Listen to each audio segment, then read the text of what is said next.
के नाम का ऐलान कर दिया जाएगा। मैं तहे दिल से रमेश बिधूरी जी को बधाई देना चाहता हूं भारतीय जनता पार्टी के सीएम उम्मीदवार बनने के लिए।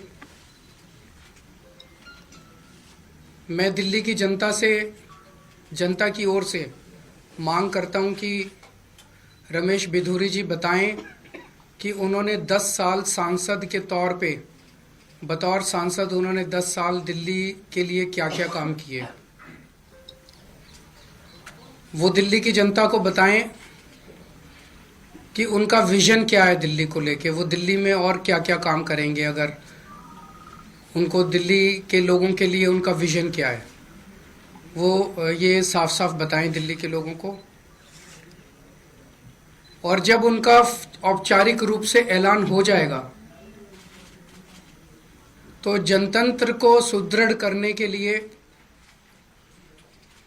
मैं ये भी चाहूँगा कि उनके औपचारिक नाम का ऐलान होने के बाद एक दिन दिल्ली के लोगों के सामने, देश के लोगों के सामने, सारे मीडिया के सामने आम आदमी पार्टी और भारतीय जनता पार्टी के रमेश बिधूरी जी के जो भी सीएम कैंडिडेट होगा उनके बीच में एक सार्वजनिक डिबेट होना चाहिए जिसमें जनता देख सके कि वोट इसको देना है कि उसको देना है, इसने क्या काम किया, उसने क्या काम किया, इसका क्या विजन है, उसका क्या विजन है।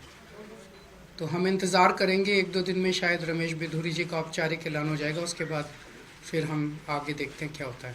अगर कोई प्रश्न है आपके तो क्या आप ये फैसला सही मानते हो? मतलब आपको लगता है वो सही जनता तय करेगी कि कौन सही है कौन गलत है।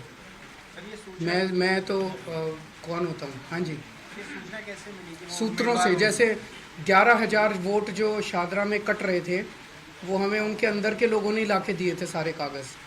तो उनकी पार्टी में बहुत चाहने वाले हैं हमारे, तो जो हमें अंदर से बताते रहते हैं कि उनकी पार्टी में क्या चल रहा है। सर, दिल्ली पुलिस की क्राइम रिपोर्ट आई है जिसमें ये कहा गया है कि 2024 में क्राइम किसी भी तरह का हो, खासतौर से संगीन अपराध जो है वो बहुत कम हुए हैं। जनता से जाके पूछ लो, सरेआम दिल्ली की सड़कों पे गोलियां चल रही है। तो रिपोर्ट तो ये कुछ भी लिखवा रहे थे, कमरे ये बंद एसी कमरे में बैठ के कोई भी रिपोर्ट लिखवा लो। जनता से पूछो कि जनता कितना अपने आप को सुरक्षित महसूस कर रही है। सर, नई दिल्ली विधानसभा क्षेत्र में वोटर लिस्ट को लेकर बार-बार आपकी पार्टी के तमाम नेताओं के द्वारा बताया जा रहा है, गड़बड़ी की जा रही है, नए नाम जोड़े जा रहे हैं। आज संजय जी ने जो खुलासा किया है वो बहुत ज्यादा चौंकाने वाला है। गाली गलौज पार्टी के कई कैबिनेट मिनिस्टर्स और सांसदों के घरों से 20-20, 30-30, 40-40 नए वोट बनाने की एप्लीकेशन दिसंबर के और जनवरी के महीने में फाइल की गई है। ये कौन लोग हैं? अचानक इतने लोग सारे बीजेपी के गाली गलौज पार्टी के सांसदों के घरों में कैसे आ गए? कई ऐसे एक कमरे की झुग्गी, छोटी सी झुग्गी, उसमें 30 वोट बनाने की एप्लीकेशन आई हुई है।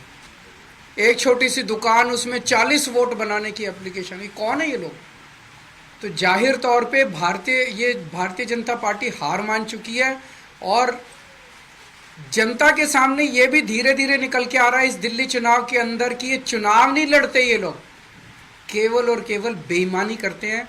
इस चुनाव के अंदर इनकी एक एक बेईमानी, हमारे कार्यकर्ता इतने सतर्क थे कि उन्होंने एक एक बेईमानी इन लोगों की पकड़ ली है।